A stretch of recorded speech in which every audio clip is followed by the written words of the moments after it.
still learning to use a movie camera. Very good. Yeah, very good. Excellent. The 60s, it looks like. Yeah. Oh, yes. That's Irving. Whoa, Wow. a much younger version. Yes. Ah, yes. Good makeup. Very good.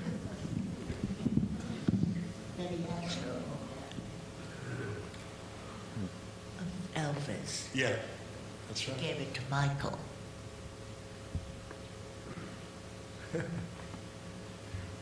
Pop art. What do you remember about the filming of this?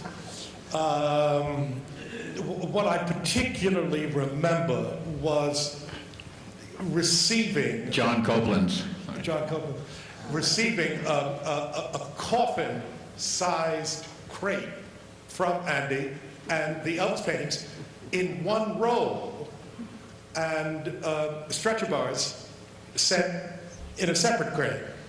And I called Andy and I said, when are you coming? He said, I can't come to the opening.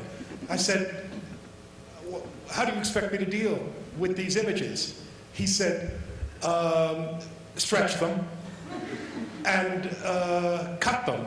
And I said, cut them where? He said, don't cut the image, for heaven's sake.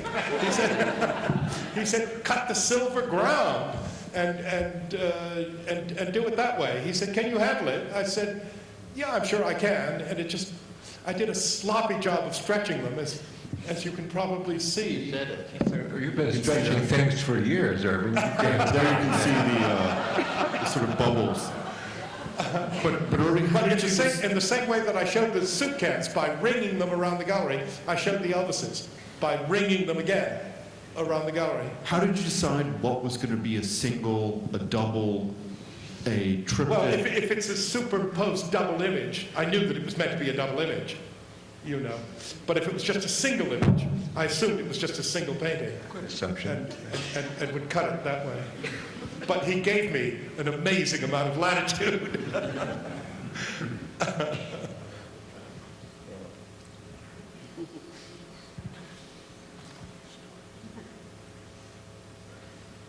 What many people don't know is that Warhol's first real film, I guess we would call it, was made during this trip in Los Angeles. It was called Tarzan and Jane Regain, sort of. And it featured Taylor Mead. It was filmed, a lot of it was filmed in Dennis Hopper's backyard. That's right, exactly correct. Yeah. And during the course of this exhibition, it was also the Duchamp retrospective, I believe. In 1963, that's right. But I remember going back to visit Andy in his studio, and he said to me, I've just made a movie. And I said, great. And he said, would you like to see it? It's not very long. And I said, certainly, yeah, I'd like to see it. He brought me into a screening room, and I sat, and the movie came on screen, and it was two people with their lips touching. It was called Kiss. And I sat for the longest time, and there was no movement. And I thought, it's a slide. It's not a movie. He's doing something odd here. I mean, it's really a slide. And I watched and watched and watched. And after a moment or so, the man blinked. And I could see that it was indeed a movie. And they got an Oscar for that, didn't they? Got an Oscar for that. It was called Kiss. Oh, how appropriate. Yeah. Well, now I think we can bring up the lights. Andy Warhol is a whirling dervish, is what it's called. That's a very nice looking audience, Andrew. Yes, you've all been very patient, and so why don't we open it up to questions? Do we have microphones? Yes. Wait, please wait for the microphones that are coming down both aisles. There they come. Because it allows everyone else to hear you, and it also allows us to record it for posterity. So, who would like to ask the first question? Over here. Yeah, I have a question about competition in the LA art world this period. And Walter Hopps has said that when he was a curator at the Pasadena Museum, and when he was a dealer, Michael Fried, the critic at Art Forum, had once called him a damned anthropologist. that he wasn't part of the profession at all. And he agreed with this characterization and sort of saw himself, he's explained, as a kind of functional ethnologist, trying to mediate and sort of observe between different factions, different groups of people who had very different kinds of languages and different sensibilities. So much so, and they were so antithetical that he said that, some artists wanted to physically assault him for admiring the work of other artists. And so I wonder if anyone on the panel would like to comment about how they saw their role vis-a-vis the different factions of the local art community in this period, and how dealers, critics, and patrons negotiated the competition between different artists in this period, and the competition between yourselves. You kind of had to let the competition fall however it fell. The thing about Walter is that he was exceptional, without any question, really brilliant, with insights that amaze me to this day, thinking about them. And the artists intuited that, or knew that, and simply wanted his attention. And when his attention drifted, they became resentful. Many of them. Many of them not, but many of them yes. So it was a little like a game. Well, let's stay on the question of competition, because one thing, I think there was probably some competition even between, let's say, Everett and Irving at a certain moment, certainly when Virginia Dwan opened. Well, that's a fair question. The odd thing, or I think the delightful thing about our interaction was you would think we would be bloodthirsty competitors, but we did compete, but we also had an overriding ambition to see something happen here, and we knew the critical mass required a few of us to be in the boat. Yeah, a denser situation. Yeah, you and I was amazed by some of the shows you brought to town. Absolutely amazed. And I remember them to this day. I mean, your John show, I thought, was just breathtaking. Well, thank you, Irving. Yeah. But see, Irving, he says that, and he was much more of a pop man than I was, and yet he respected that show. And I'll tell you what I paid for in New York by bringing that show here when I did. Clement Greenberg, and I was his protege officially for about a year at French and Company. And when he heard that I did that show, he said, in effect... He was unforgiving. Yeah, well, he said, "You're finished, kid." But I didn't want to be a protege anymore, and I was wondering how to get out of the role. But this did it. See, if you stuck with what you believed in, you could see your goals. You could see them and you could get there, but there'd be some debris on the way. But it was totally wasteful for us to be competitive in the usual sense. The fact that we were competitive made us more combative, made us more focused on being good, but secretly we wished well to the other one.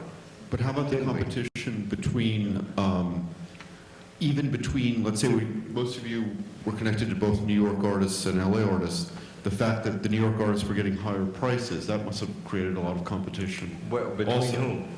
Well, between the artists, let's say, among themselves. I did my shows for one reason, and I did my shows to excite and delight the artists that I represented. Yeah.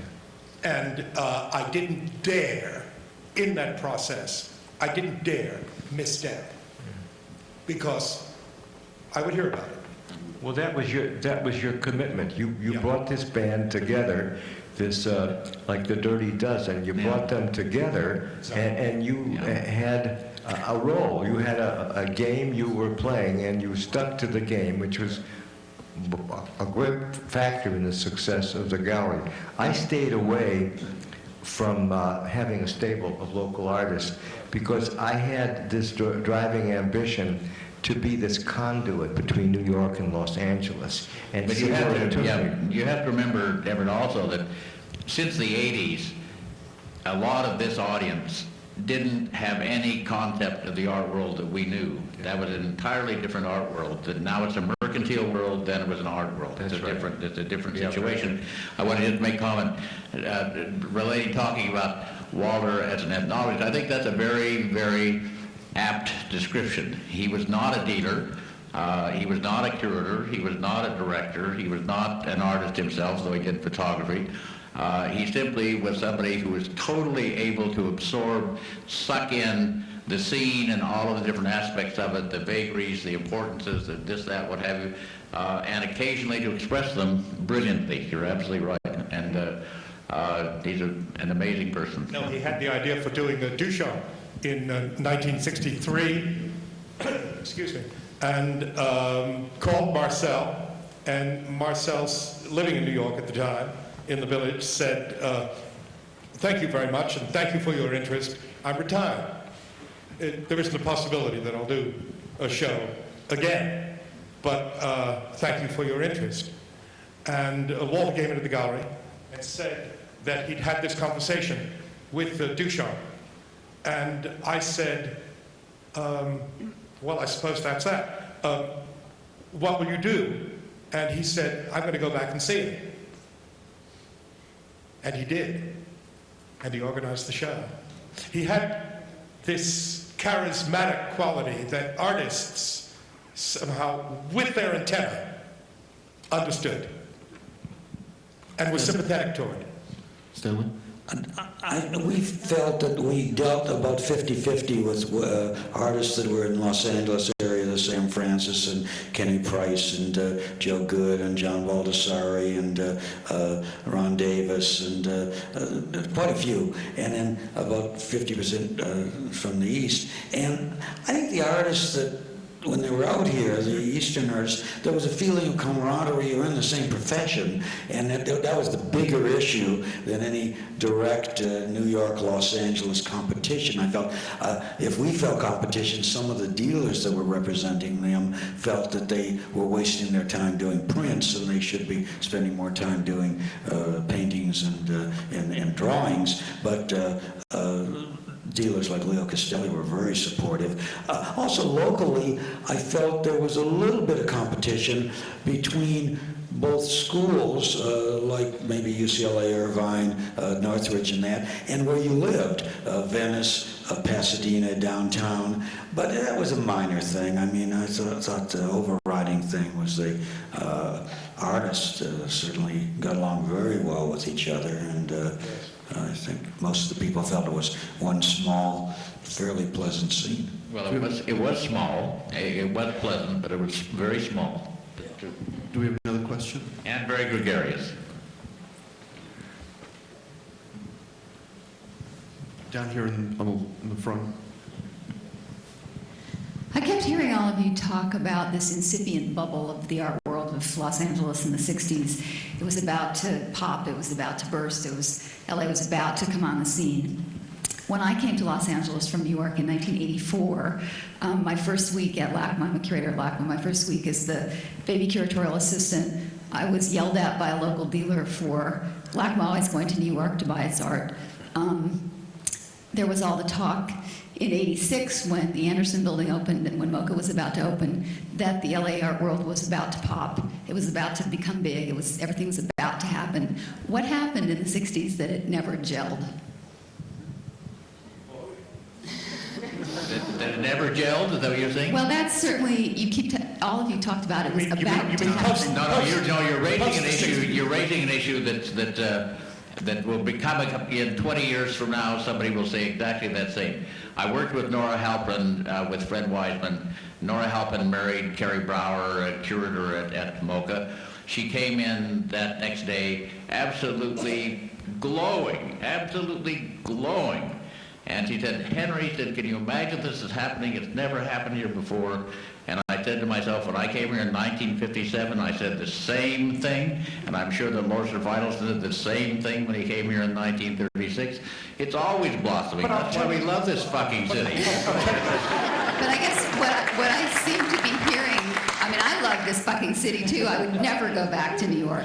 But what I'm hearing a lot of you say is that it never quite happened. Irving went back to New York. Everett left and came back, then left and came back. Henry, you That's left his problem. and came back. Carol, it was a small But I'll tell you scene. something. I'll tell you something I've noticed. In the '60s, when we were all growing up, there were collectors. For example, Betty Asher, Ed Jans, Robert Rowan. Of course, the Wisemans, the Gershers, on and on and on. And at that time, you could call any of these people. It was just as easy as can be. You could pick up the phone and say, "There are some people here from out of town. Possible to come by?" And the answer was always, "Yes." "When will it be convenient?" "Can you come for a drink? Can you come for lunch? Can you stay?" Hospitality was rampant. As opposed to today, collectors here now, like Ovitz, like Geffen, like Steve Martin, like Eli Broad, you cannot get them on the phone. You cannot get them on the phone. I've lived here for 6 years, back from New York. I've never seen the Geffen collection. It's just unheard of. Would have been unheard of in the 60s. Would have been unheard of. Patty, you wanted to jump in there? I forgot what I was going to say. I think, I'm not so sure I understood the question, but one of the things, there was such a bigger monetary scene in New York. I mean, there just wasn't as much happening here. So even though it was blossoming, you just couldn't compare it to what the activity was in New York. So, I mean, You had to invent it. You had to really invent it. you invented, and that's changed. I think that's been a big thing. I want to go back a step, too, about competition. The one competition that I think started in the 60s was the feminist movement, and Chicago, going to Fresno State, then in CalArts, Miriam Shapiro and Judy and Woman House, and that was the beginning, and that was competition because the men were not, there weren't a lot of men hanging out at the, women hanging out at the Barney's Beanery or those. And one of the signal moments, the Art and Technology Project, which we talked about, that the Klaus Oldenburg ice bag, for 3 years, LACMA used most of its contemporary resources on that one exhibition, and at the end of it, they realized that not a single woman artist had participated in it, which led to a series of demonstrations, I think really crystallized. The Guerrilla Girls. Well, the 60s were the beginning, I think, of that movement in a more public way, and funny. Judy was doing beautiful minimalist art, and you see at Mocha Rainbow Picket, and God forbid she was using colors and things, so it looked a little too feminine. But she finally broke away and said, no, that's not the way to go. That there's some things that we feel a little bit different, and that went on from there to those things aren't nearly as much of an issue today, but there's plenty of issues, and there's plenty of issues about equality that aren't there. But that was a big move. This is a good one. In the early 70s at Nicholas Wilder Gallery, the Guerrilla Girls demonstrated in front of his gallery. Unfortunately, because they figured he didn't show women, and he was showing Joe Bear. Yeah, they didn't know it was a woman. She may not be a woman. There's a very this nice person here raised a good question, because I was one that was drawn, back and forth. Should I be there? Should I be here? And the issue of competition, in building a loyal core of collectors who are sociable with each other and have a communal sense of responsibility and share their holdings and their passion with others. Very, very important. But that was a California way. People were friendly. The collectors were not. They were competitive with each other, and each one wanted to have something good, but they weren't arrogant about it. So there was an ability to move socially with a collector community Problem was, there weren't enough of them. Problem A. And problem B is, as nice as these people were about sharing their holdings and their taste and their home with visitors, when push came to shove and it was time to add a major work to their collection, typically they'd buy it in New York.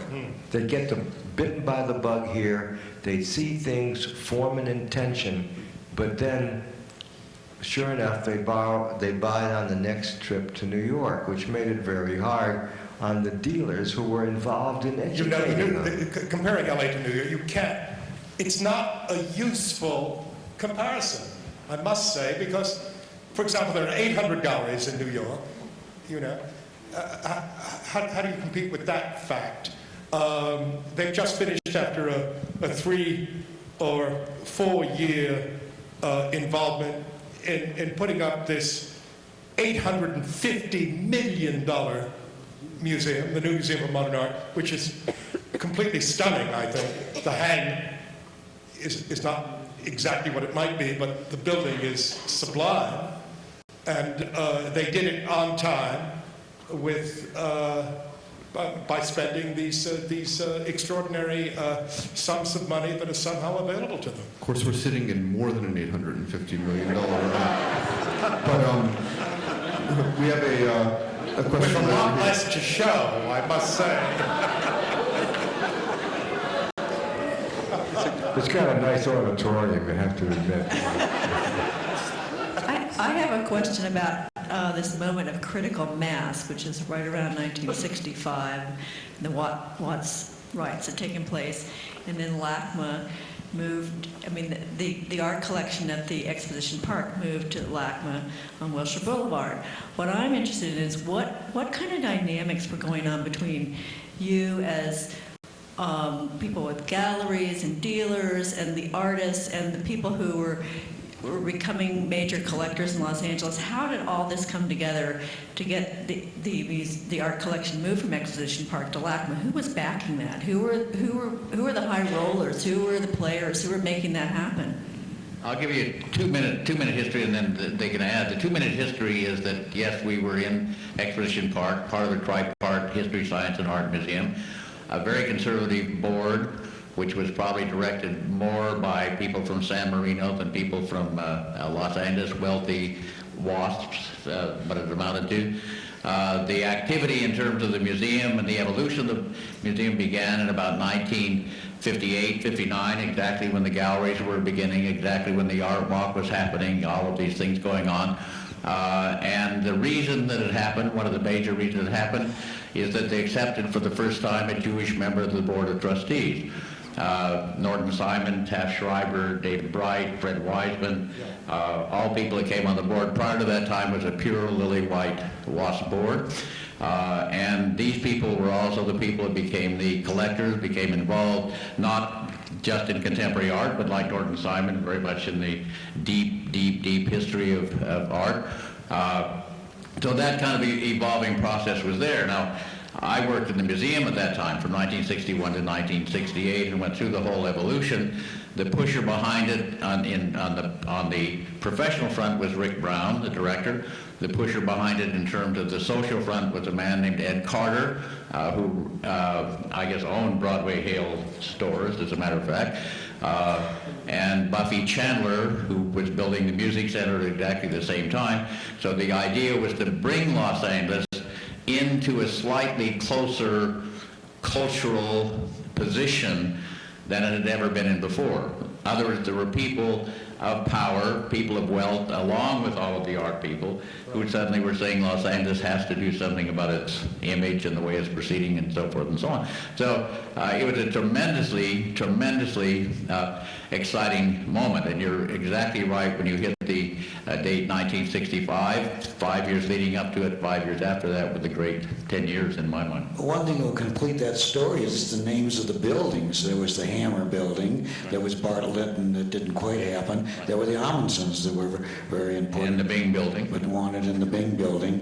The Amundsons wanted, though, Millard wanted Sheets, and Rick wanted Mies van der Rohe, and they settled for kind of a tract house situation. No, Jim Elliott, after we had opened, 2 days after the opening, we were standing on the plaza, and he looked at me and he said, "Henry, do you know what we've done?" And I said, "What have we done?" He said, "We've built the first tract house museum." And that, so it's you know, but the thing to keep in mind, the thing always to keep in mind, for younger people as well as people of our generation, everything, the Los Angeles County Museum of Art, the Getty Center, MoCA, the Pasadena Museum, Norton Simon Museum, now the UCLA Hammer Museum, even the little Santa Monica Museum, every one of those things have happened since 1960, all right? You're talking about 50 years, all right? Think what's happened in the 45 to 50 years in this community. Think of the art that's here now that wasn't here then. Think of the buildings that are here now that weren't here then. Think of the people working here who come in like Carol from the East Coast and now work in California when it used to always be a flow the other direction. So, yes, I'm a proselytizer, but at the same time, you just have to realize what's happened in 50 years is phenomenal. It's impressive. Yeah, I need to use this opportunity to ask Henry a question I've always wondered about, to pin it down, apocryphal story. The 60s had hit, the museum started in 65. Around 66, 67, they decided the 60s were here, and what's the dress code to go to a museum? So they agonized over this, and they decided you have to wear a top and you have to wear shoes. So the first day there was a Morris Louis show on, and the guard calls upstairs to Henry, this is a story I heard, and said, "Something's going on here, you got to make the thing. There's a very scruffy looking person here that's, does this fit into the code?" He comes running downstairs, and here's this guy in front of the painting of the Morris Louis, very close to it, examining it, and it was Frank Stella, who's 60 scruffy look, examining his Morris Louis that he lent to the show. Is that or is that not true? That's correct. That's my 60s story. He's still scruffy. A question right over But they had a better dress code in Los Angeles than they did in San Francisco. If you got to the office, that's all that mattered. One of the people you mentioned tonight was David Bright, and I actually think that David Bright may be one of the great, in a certain respect, little known but most important kind of benefactors of certainly modern art in the city. He didn't have his name on a building, but in terms of the core collection at LACMA, the core beginnings of the UCLA Sculpture Garden, because David Bright died shortly after LACMA opened, and he was a trustee. Literally before it opened, literally right at the time. The museum got as a bequest an astonishing group of pictures, which still today forms the core of the modern collection. And I just wondered, I mean, he bought from early modern to Rothko. Did he buy in Los Angeles at all? It was No. buying in New York. I mean, he's just not somebody one talks about a lot. Well, David was a very interesting person. He was self-made. He was rather rough and aggressive as a human being. He was very much involved in a series of dinners before you were here, in a series of dinners where people like Taft Schreiber, for example, who was also an avid collector, Norton, who was an avid collector but in a different area, and they would sit with Walter and myself and 3 or 4 people, and we would literally talk about, we weren't teaching, we were literally talking about the whole history of art, from modern art, I should really say, contemporary art. We were so anxious for them to begin to think about collecting, and David is the one that it took with, and he followed his own advice. Almost all the others had advisors of one kind or another. He followed his own advice and bought some brilliant things, as you said. Was interested in sculpture as well as in painting, expended a lot of money at that time. and is a forgotten figure and shouldn't be. I agree with you, absolutely. But from Los Angeles or New York, where did he buy most of the Oh, no, well, he bought only blue chip material. I mean, what would be considered at that time blue What chip material? dealers? He didn't buy Los Angeles artists. I don't think he probably ever went to Ferris Gallery, probably or not. He was much more influenced by the New York scene. Yeah. No.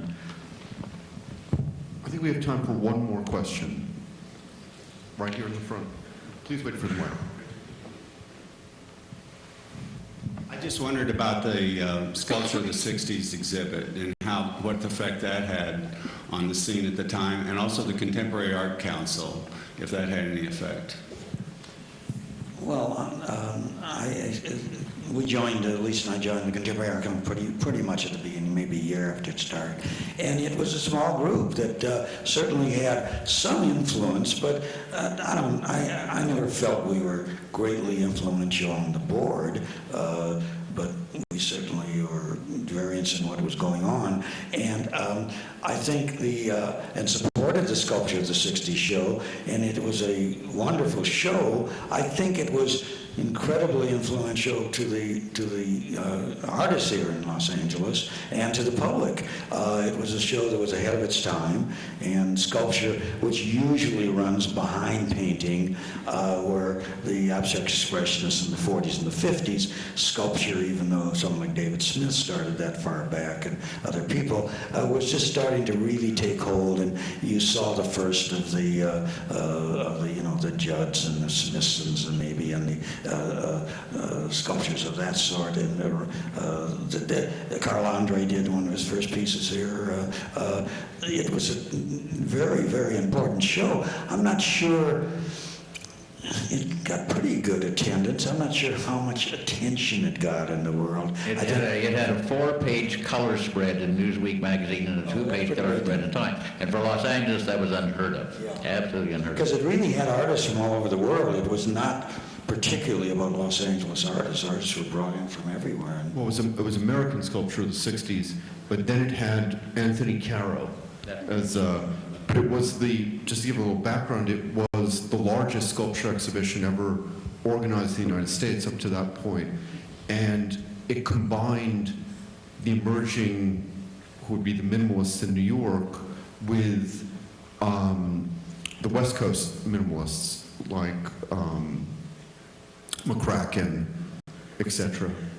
Yeah, and that's a very important point, because it was without differentiation. When you went to the gallery, you didn't think East Coast, West Coast. You really did think of it in the context of American sculpture. Of a unified scene. Of a unified scene. Of a unified scene, absolutely. Lynn Zalvensky just did a show like that. It was that sort of show. Mm-hmm. Well, we'd like to thank all of you for coming tonight, and please look for future modern art in Los Angeles events. Could I say, as probably the only one up here who's a bona fide non-California at the moment, I'd like to say, Viva la Los Angeles.